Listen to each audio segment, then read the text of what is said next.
मनाली आज के टाइम पे इंडिया के सबसे फेमस हिल स्टेशन में से एक है। हिमाचल प्रदेश के नॉर्दर्न मोस्ट एरिया में 6,700 फीट के ऑल्टीट्यूड पर स्थित मनाली अपने ओक, देवदार और pine forest, snow capped mountains, adventure activities और अमेजिंग लैंडस्केप की वजह से फेमस है।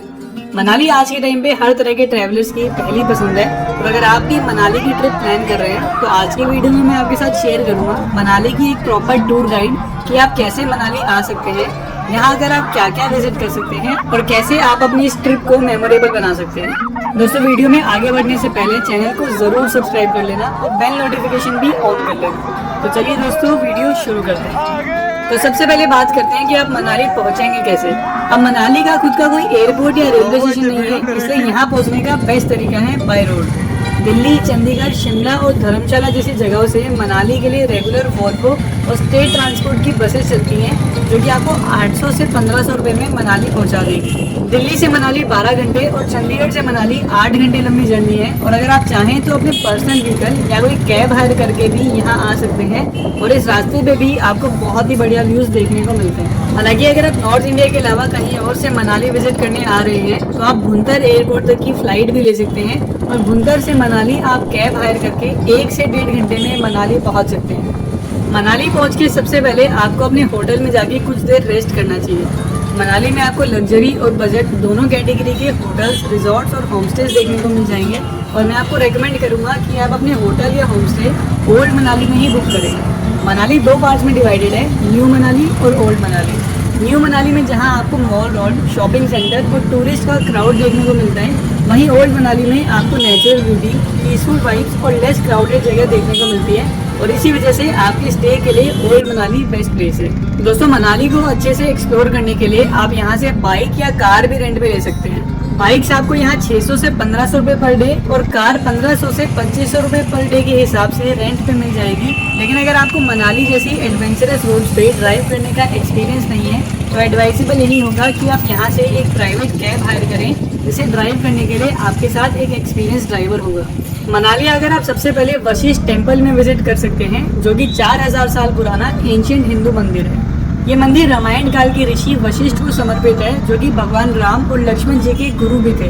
इस मंदिर के पास एक हॉट वाटर स्प्रिंग भी है, जहाँ पूरे साल गर्म पानी बहता है और माना जाता है कि इस पानी में काफी मेडिसिनल प्रॉपर्टीज भी हैं, जिससे हमारी स्किन की काफी सारी प्रॉब्लम्स क्योर भी हो जाती है। यहाँ पे लेडीज और जेंट्स के लिए प्रॉपर अलग अलग बेदिंग एरियाज बनाए हुए हैं और इस मंदिर में आकर आपको इस हॉट वाटर स्प्रिंग में डुबकी भी जरूर लगानी चाहिए। वशिष्ठ टेम्पल विजिट करने के बाद आपको यहाँ से सिर्फ 3 किलोमीटर दूर जोगिनी फॉल्स तक का ट्रैक भी जरूर करना चाहिए। जोगिनी फॉल्स मनाली का एक बहुत ही सुंदर वाटरफॉल है और इसे और भी सुंदर बनाता है वशिष्ठ टेम्पल से यहाँ तक का ट्रैक, जो कि पाइन ट्रीज और एप्पल गार्डन से होते हुए गुजरता है। अगर आप नेचर और एडवेंचर लवर हैं तो इस ट्रैक को आप बहुत ही ज्यादा एंजॉय करेंगे। वशिष्ठ टेम्पल से जोगिनी फॉल्स तक के इस ट्रैक को कंप्लीट करने में आपको करीब 3 घंटे लगेंगे और रास्ते में आपको कुछ छोटे छोटे रेस्टोरेंट्स भी मिल जाएंगे, जहां आप कुछ रिफ्रेशमेंट्स ले सकते हैं। जोगिनी फॉल्स 160 फीट की ऊंचाई से गिरने वाला वाटरफॉल है और अगर आप चाहें तो इसके टॉप तक का ट्रैक भी कर सकते हैं, जहां से आपको मनाली वैली का बहुत ही बढ़िया व्यू देखने को मिलता है।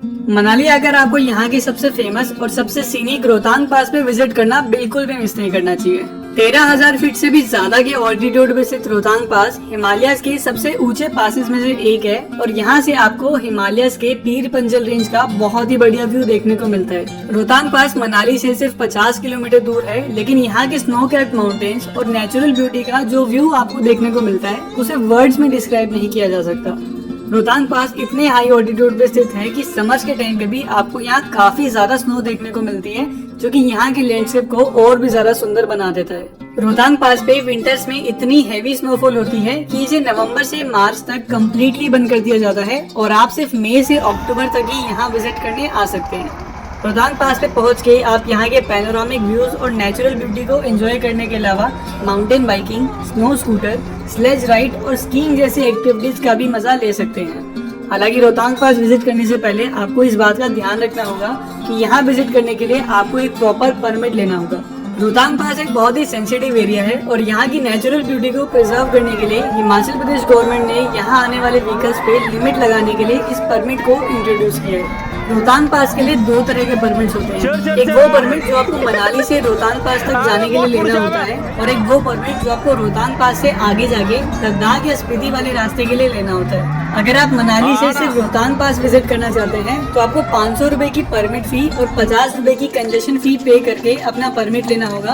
और अगर आप रोहतांग पास से आगे जाके लद्दाख या स्पीति जाना चाहते हैं तो आपको सिर्फ 50 रुपए की कंजेशन फी पे करके अपना परमिट मिल जाएगा। ये परमिट आपको डिस्ट्रिक्ट एडमिनिस्ट्रेशन कुल्लू की ऑफिशियल वेबसाइट से मिनिमम 2 दिन पहले लेना होगा और रोहतांग पास पे एक दिन में सिर्फ 1200 व्हीकल ही अलाउड होते हैं। तो मेक श्योर कि आप अपना परमिट एडवांस में ही बुक कर लें। हालांकि अगर आप रोहतांग पास से आगे लद्दाख जा रहे हैं तो उसके लिए कोई रेस्ट्रिक्शन नहीं है और उसका परमिट आपको इजीली मिल जाएगा। रोहतांग पास होते हुए मनाली से लद्दाख तक की जर्नी बहुत ही सीनिक होती है और अगर आप लद्दाख ट्रिप का एक सेपरेट वीडियो चाहते हैं तो मुझे कमेंट सेक्शन में लिखकर जरूर बताएं। हालांकि रोहतांग पास ट्यूसडे को मेंटेनेंस की वजह से बंद रहता है, इसलिए आप इस दिन यहाँ कोई भी एक्टिविटी प्लान ना करें। ये परमिट आपको सिर्फ मनाली से रोहतांग पास जाने के लिए चाहिए होता है, लेकिन अगर आप लद्दाख या स्पीति वाले रास्ते से रोहतांग पास होते हुए मनाली आ रहे हैं तो आपको इस तरह के किसी भी परमिट की जरूरत नहीं है और आप इजीली यहाँ आ सकते हैं। रोहतांग पास के बाद आप यहाँ की एक और famous tourist attraction Solang valley भी विजिट कर सकते हैं। सोलंग वैली मनाली से सिर्फ 14 किलोमीटर दूर एक बहुत ही सीनिक वैली है जो कि मनाली से रोहतांग पास वाले रास्ते पे ही लोकेटेड है। सोलंग वैली अपने स्नो कैप्ड माउंटेन्स और लश ग्रीन लैंडस्केप की वजह से फेमस है और एडवेंचर लवर्स के लिए तो ये एक मस्ट विजिट प्लेस है।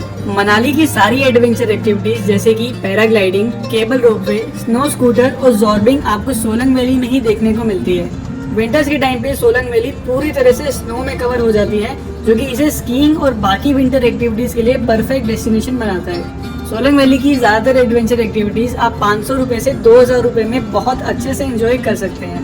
हमारे लिस्ट में अगला नाम है हडिम्बा देवी टेम्पल का।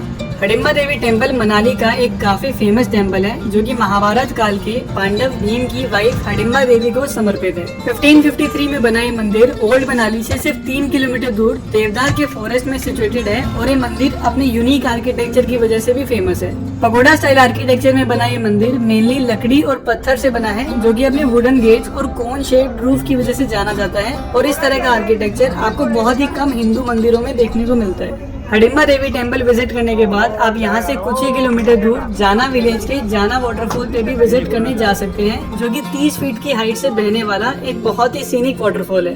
इस वाटरफॉल तक पहुँचने के लिए आपको पाइन और देवदार के डेंस फॉरेस्ट में से ट्रैक करना होगा जो कि एक बहुत ही सुंदर ट्रैक होता है। ट्रैकिंग की बात करें तो मनाली से आपको काफी सारे एडवेंचरस और सीनिक ट्रैक ऑप्शंस मिलते हैं और आप मनाली से हमता पास ट्रैक, 20 कुंड ट्रैक, ब्रेगू लेक ट्रैक, देव डिब्बा ट्रैक, सर पास ट्रैक, चंद्रखनी पास ट्रैक और रानी सुई ट्रैक का मजा ले सकते हैं। मनाली आकर यहाँ के टूरिस्ट प्लेसेस के अलावा आपको यहाँ की ट्रैकिंग रूट्स को भी जरूर एक्सप्लोर करना चाहिए क्योंकि मनाली के ट्रैक पूरे हिमाचल के सबसे सीनिक ट्रैक्स में से एक होते हैं। दोस्तों इन सब के अलावा भी आप मनाली आकर काफी सारी प्लेसेस जैसे कि Manikaran Sahib Gurudwara, Manu temple, Sethan valley, Arjun Gufa, Kasol, Beas river view point, great Himalayan national park और भी काफी सारी जगहों पे विजिट कर सकते हैं। मनाली के बारे में एक और चीज आपको ध्यान रखनी होगी कि बस के अलावा आप किसी भी व्हीकल से अगर मनाली में एंटर होते हैं तो आपको उसके लिए भी एक परमिट लेना होगा जो कि बाइक के लिए 100, पर्सनल कार के लिए 200 और पैसेंजर व्हीकल के लिए 300 रुपए में आपको डिस्ट्रिक्ट एडमिनिस्ट्रेशन कुल्लू की वेबसाइट से इजीली मिल जाएगा। अगर आप भी मनाली की ट्रिप प्लान कर रहे हैं तो बेस्ट एक्सपीरियंस के लिए आपको मार्च से जून और सितंबर अक्टूबर में यहाँ विजिट करना चाहिए। लेकिन अगर आप स्नो लवर हैं और स्कीइंग जैसी एक्टिविटीज का मजा लेना चाहते हैं तो आप विंटर मंथ्स में भी यहाँ विजिट करने आ सकते हैं। तो दोस्तों ये था हमारा आज का वीडियो। अगर आपको ये वीडियो अच्छा लगा तो अपने फ्रेंड्स और फैमिली के साथ वीडियो को शेयर करें, चैनल को सब्सक्राइब करें और लाइक का बटन दबाना ना भूलें। अगले वीडियो में मिलते हैं। Till that time good bye.